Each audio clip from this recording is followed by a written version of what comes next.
Nagsisimula ka na bang ma-inlove sa syota mo? Kahit ilang beses pa lang na nagde-date kayo? Tara, magkape't mag-usap muna tayo.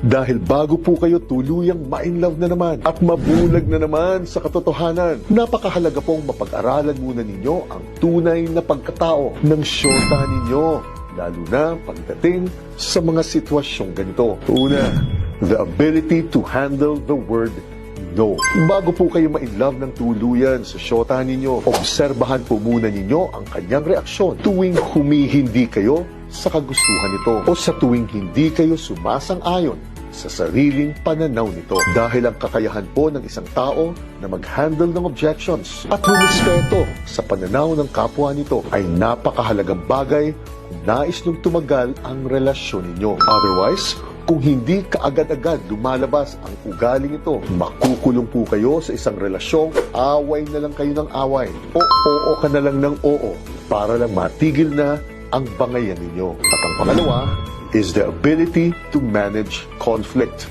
Bago po kayo ma-inlove ng tuluyan sa syota ninyo, obserbahan po muna ninyo ang kanyang tunay na ugali kapag nag-away na kayo ng todo. Dahil ang kakayahan po ng isang tao na makipag-argumento ng matino at kalmado at mag-focus sa solusyon sa isang issue, imbis na mag-focus sa drama o magpa-victim sa harapan ninyo, ay napakahalagang bagay kung nais ninyong tumagal ang relasyon ninyo. Otherwise, makukulong kayo sa isang relasyon kung saan sa tuwing nag-aaway kayo ay umaabot ng ilang araw o ilang linggo ito bago tuluyang matapos ang hidwaan ninyo. At ang pangatlo, the ability to adjust habits. Bago po kayo tuluyang ma-inlove sa syota ninyo, obserbahan po muna ninyo ang kanyang tunay na ugali kapag nagbakasyon na po ng ilang araw kayo. Dahil dito po lalabas ang tunay na kaugalian o habits ng isang tao, maganda man o pangit ang mga ito. At ang kakayahan po ng isang tao na mag-adjust